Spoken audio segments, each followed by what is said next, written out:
क्या होता है CnH2n+2। ये एल्केन का सामान्य सूत्र होता है, ठीक है। और इसमें एकल बंधन होता है। कौन बंधन होता है? एकल बंधन होता है। और यहाँ जो n की वैल्यू है वो शुरू कहाँ से हो जाती है? 1 2 3 4, आप जहां तक लेकर जाओ।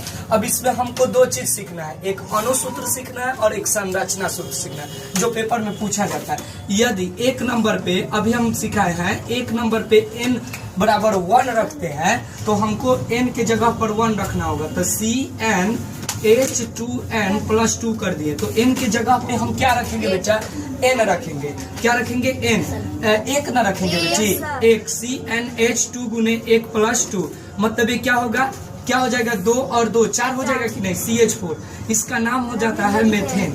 क्या नाम होता है? मेथेन। तो बेटा ये अणुसूत्र हुआ है। ये कौन सूत्र हो गया? अणुसूत्र। अब इस अणुसूत्र का हमें संरचना सूत्र लिखना है। कार्बन का है बेटा जी इसमें? एक कार्बन लिखिए, 1 कार्बन हो गया, 1 कार्बन हो गया। हाइड्रोजन का 4 तो 4 हाइड्रोजन लगा दो ऐसे। तो ये हो गया संरचना सूत्र। ये क्या हो गया? संरचना सूत्र। दूसरे की अगर बात करें तो n = 2 रहेगा, तो Cn, n की जगह हम 2 रखेंगे, और H2n मतलब 2 गुने n की जगह 2 +2 है ना बेटा। यानी कि C2H 2 दूना के 4, 4 में 2 ऐड कीजिए, 4 2 कितना हो गया? 6। इसका अब नाम क्या हो जाएगा? एथेन। इसका क्या नाम हो गया? एथेन।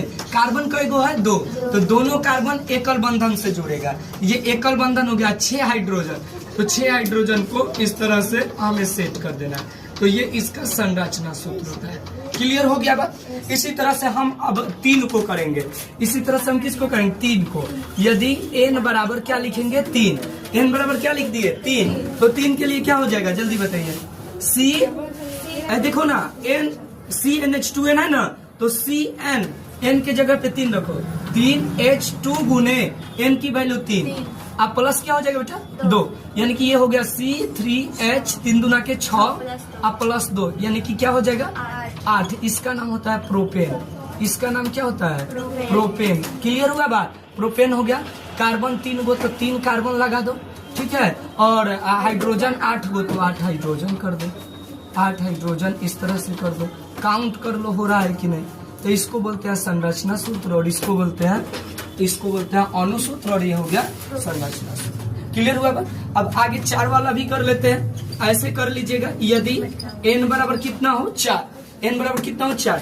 तो Cn, n की जगह क्या रखेंगे? 4। तो C4H2 गुने n रखेंगे 4 अब +2, यानी क्या हो जाएगा? CH4 I 4 दूना के